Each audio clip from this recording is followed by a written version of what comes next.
Halo, kami dari kelompok 6. Hari ini kami ingin membahas strategi manajemen, analisis strategi perusahaan multinasional dengan pendekatan manajemen strategi. Dan di hari ini kita membahas 4 perusahaan, yaitu Pertamina dan Shell, dan Indofood dan Unilever. Tujuannya itu memahami faktor kesuksesan, contohnya kemampuan Indofood dalam menjaga harga tetap kompetitif meskipun harga bahan bakunya meningkat. Lalu ada tantangannya itu berupa Porter's Five Forces yang akan kami bahas nanti, dan strategi adaptasi di era persaingan global. Lalu alasannya itu pengaruh besar nasional global, terus perbedaan model bisnis sama tantangan yang sejenis. Nah, di sini perusahaan yang kami pilih itu ada dari dua industri. Industri yang pertama itu industri konsumsi global. Yang perusahaan yang kami pilih itu ada Indofood dari dalam negeri sama Unilever dari luar negeri. Terus sama industri energi dari dalam negeri yang kami pilih itu Pertamina, dan luar negeri itu Shell. Terus output yang kami harapkan itu insight strategi dan perbedaan pendekatan lokal dan global untuk pertumbuhan yang berkelanjutan. Indofood, visi misi Indofood itu visinya menjadi perusahaan total food solution dengan kegiatan usaha yang terintegrasi dari hulu ke hilir. Terus misinya itu menyediakan produk pangan bermutu yang terpercaya, terjangkau, dan mendukung kualitas hidup masyarakat. Lalu analisis eksternalnya itu kita menggunakan Porter's Five Forces.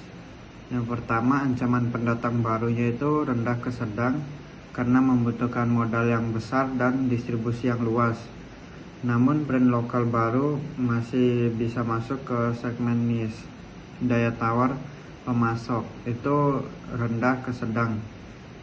Indofood memiliki rantai pasok sendiri seperti gandum sama perkebunan sawit. Lalu daya tawar pembeli itu tinggi, konsumen punya banyak pilihan produk mie instan dari FMCG lainnya. Lalu ancaman produk substitusi itu sedang.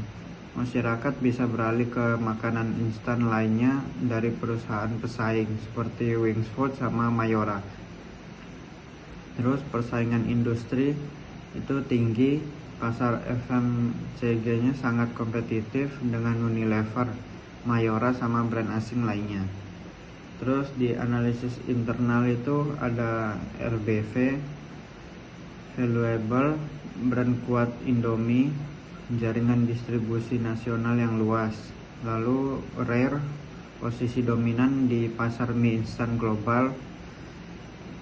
Inimitable, itu skala produksi dan distribusi sangat besar. Non substitutable-nya itu produk staples yang jadi kebutuhan pokok. Terus di IFE-nya itu kekuatannya itu brand global, distribusi kuat, integrasi vertikal dari bahan baku hingga distribusi. Terus kelemahannya itu ketergantungan pada harga komoditas seperti gandum sama minyak sawit. Terus di SWOT-nya itu strength-nya itu dominasi pasar mie instan, brand Indomie yang mendunia. Weakness-nya itu fluktuasi harga bahan baku sama ketergantungan ekspor impor.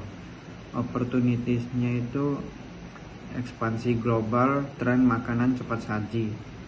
Threats-nya itu kompetisi dari produk lokal atau asing sama regulasi bahan pangannya. Nah, praktik nyatanya Indofood sama data yang kami peroleh itu di ekspor Indomie dijual lebih dari 100 negara. Laporannya dari tahun 2023. Terus kinerjanya tuh Indofood mencatat menjual 123,6 triliun pada 2023. Data dari INDF. Terus inovasinya itu diversifikasi produk kayak Indomie Premium, Pop Mie varian baru, sama makanan sehat lainnya.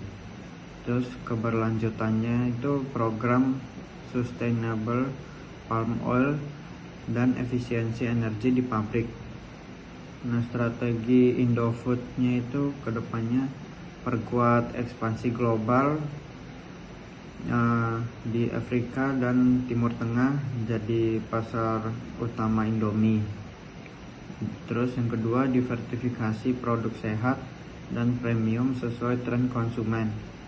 Lalu yang ketiga, efisiensi rantai pasok untuk menghadapi fluktuasi harga bahan baku. Yang keempat, digitalisasi distribusi dan pemasaran agar lebih dekat ke konsumen muda. Pertamina menargetkan menjadi perusahaan energi nasional kelas dunia. Misalnya menjalankan minyak, gas, dan energi baru terbarukan atau yang disebut EBT. Secara terintegrasi hulu ke hilir dengan standar kelas dunia. Peran strategisnya menjaga ketahanan energi, stabilitas pasokan, sekaligus memimpin transisi menuju energi lebih bersih. Lalu visi dan misinya. Visi perusahaan energi nasional kelas dunia. Misinya adalah operasi migas dan EBT secara terintegrasi dengan standar global. Lalu next kita ke lanskap persaingan atau Five Force. Ancaman mendatang baru rendah karena industri padat, modal, dan regulasi ketat. Lalu yang kedua, daya tawar pemasok sedang. Indonesia masih impor crude dan teknologi proses. Lalu yang ketiga, daya tawar pembeli tinggi. Masyarakat dan industri sensitif terhadap harga atau kualitas BBM dan energi. Lalu yang keempat, ancaman substitusi sedang ke tinggi. Karena dorongan EV dan energi terbarukan. Lalu yang terakhir yaitu rivalry tinggi. Karena bersaing dengan migas global dan pemain EBT. Lalu next ke kapabilitas inti. Dari perspektif RBV, kekuatan utama Pertamina ada pada aset terintegrasi hulu ke hilir. Dari produksi, kilang, hingga distribusi, serta jaringan SPBU yang sangat luas. Aset ini sangat berharga dan cenderung langka di pasar domestik dan sangat sulit ditiru, sehingga menopang posisi dominan di Indonesia. Namun pada IFE terdapat dua kelemahan kunci, yaitu ketergantungan impor minyak yang membuat margin sensitif terhadap volatilitas harga global, serta isu efisiensi dan transparansi yang berpotensi menggerus kinerja dan kepercayaan pemangku kepentingan. Lalu next ke praktik nyata dan data.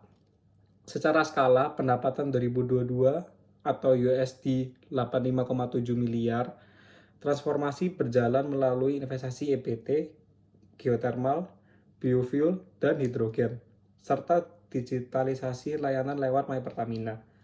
Pada sisi keandalan pasok terhadap proyek kilang dan kemitraan global untuk memperkuat supply chain. Lalu ada 4 arah strategi. Yang pertama yaitu transisi energi hijau, naikkan bauran biofuel, percepatan geothermal, dan kembangkan hidrogen. Lalu yang kedua, efisiensi operasional dan transparansi. Optimalisasi utilitas kilang, turunkan losses, perkuat governance. Lalu yang ketiga, kolaborasi internasional atau bisa melalui joint venture dengan mitra teknologi seperti ExxonMobil dan lainnya.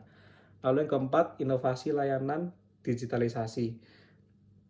Bisa melakukan perdalaman ekosistem Pertamina dan kembangkan EV charging di jaringan SPBU. Perusahaan luar negeri Unilever PLC. Visi dan misi Unilever yaitu menjadi perusahaan terdepan dalam menciptakan kehidupan berkelanjutan. Dengan misi yaitu menyediakan produk berkualitas yang meningkatkan kesehatan, kebersihan, dan kesejahteraan masyarakat. Analisis eksternalnya yaitu yang pertama, ancaman pendatang baru tergolong rendah ya karena butuh modal yang besar dan brand yang kuat. Yang kedua, daya tawar pemasok berada di tingkat sedang karena ketergantungan kepada bahan baku impor. Yang ketiga, daya tawar pembeli berada di tingkat tinggi karena konsumen mudah beralih ke merek lain. Ancaman substitusinya berada di tingkat sedang karena banyak produk FMCG alternatif. Persaingan industri tergolong tinggi karena dengan PNG, Cow, Wings, Indofood, dan lain-lain. Untuk analisis internalnya ada RBV, IFE, dan SWOT. RBV, valuable, di mana brand global kuat seperti Lifebuoy, Sunsilk, Dove. Rare, reputasi global dalam sustainability. Intimatable, skala distribusi dan inovasi produk. Non-substitutable, produk kebutuhan harian. IFE, di mana kekuatannya yaitu portofolio luas dan distribusi besar. Kelemahannya ketergantungan impor bahan baku dan margin yang ditekan. Untuk SWOT-nya, strength yaitu brand global, loyalitas tinggi. Weakness-nya biaya produksi, regulasi ketat. Opportunities-nya tren produk ramah lingkungan dan digitalisasi. Untuk threats-nya yaitu kompetisi FMCG dan perubahan preferensi konsumen. Dalam praktek nyata dan datanya, di mana penjualan mencapai angka 39,5 triliun di tahun 2023 untuk laporan Unilever. Inovasi, di mana produk ramah lingkungan dan kemasan daur ulang. Digitalisasi, pemasaran melalui e-commerce, media sosial. Sustainability, target 100% kemasan dapat didaur ulang dan reusable pada tahun 2025. Untuk strategi Unilever sendiri yaitu memperkuat inovasi produk ramah lingkungan, ekspansi digital dan e-commerce, efisiensi operasional demi menghadapi persaingan dan biaya bahan baku yang ketat, dan yang terakhir yaitu peningkatan portofolio kesehatan dan kebersihan. Perusahaan Shell, visinya Powering Progress dengan tujuan untuk menjadi perusahaan energi terintegrasi, terkemuka, yang berfokus pada nilai lebih besar dengan emisi lebih rendah. Misinya menyediakan energi yang lebih bersih, lebih ramah lingkungan, dan berkontribusi pada transisi menuju net zero emission tahun 2050. Analisis eksternal Porter 5 Force. Yang pertama, ancaman pendatang baru berada di tingkat rendah ke sedang karena industri energi padat modal dan regulasi tinggi. Tetapi di energi terbarukan muncul banyak pemain baru.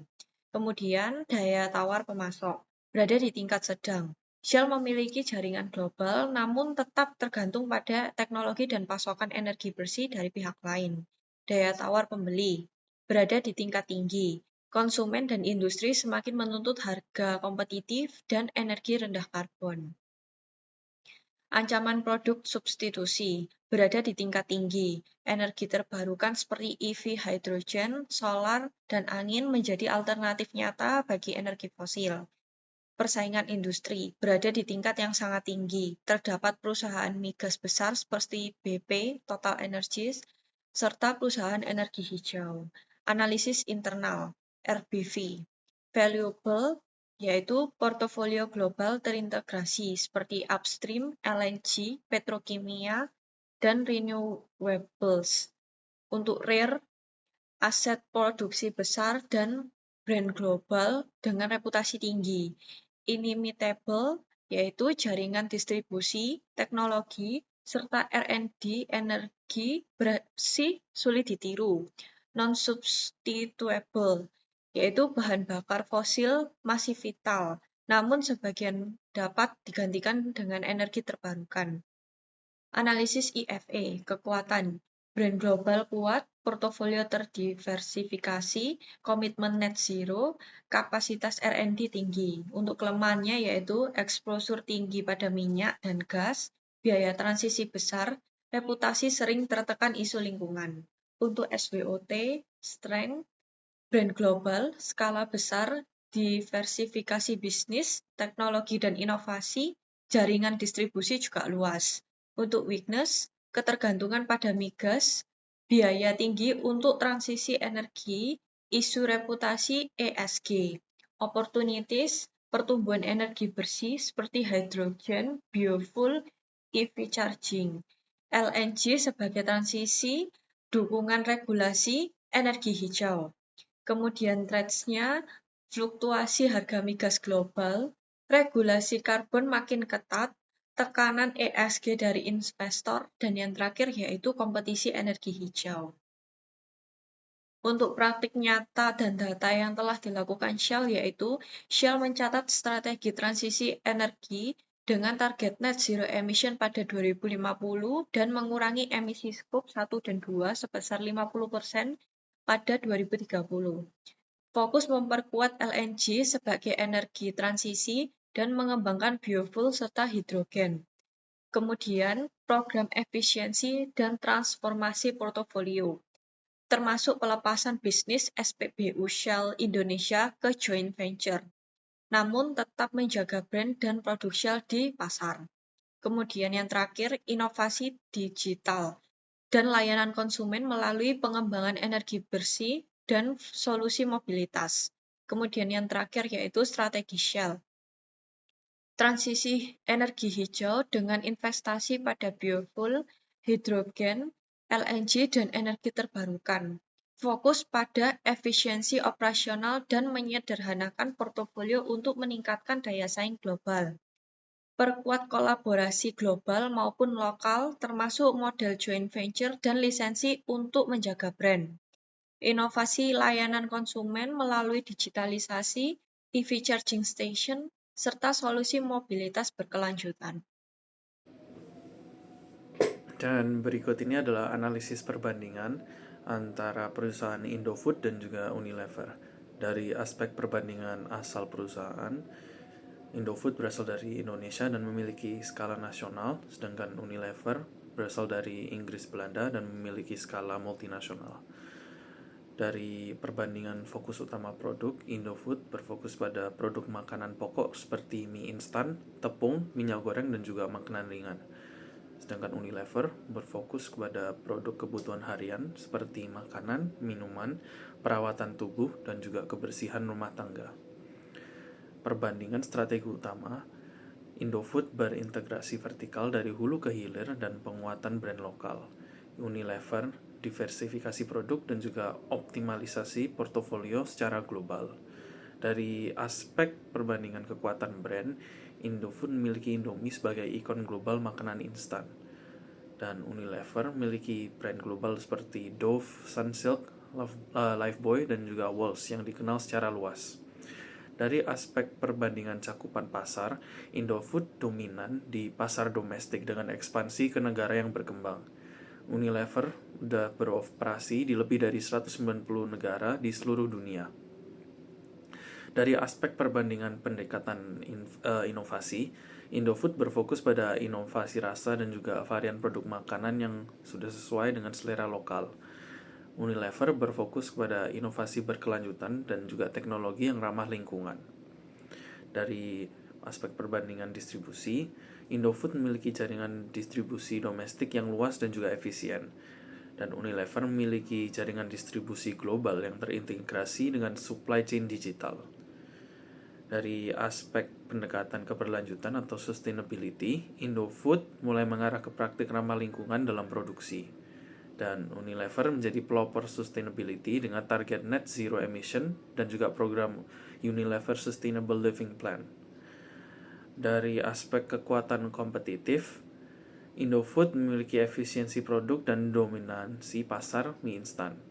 Sedangkan Unilever memiliki diversifikasi produk, inovasi global, dan juga reputasi sustainability.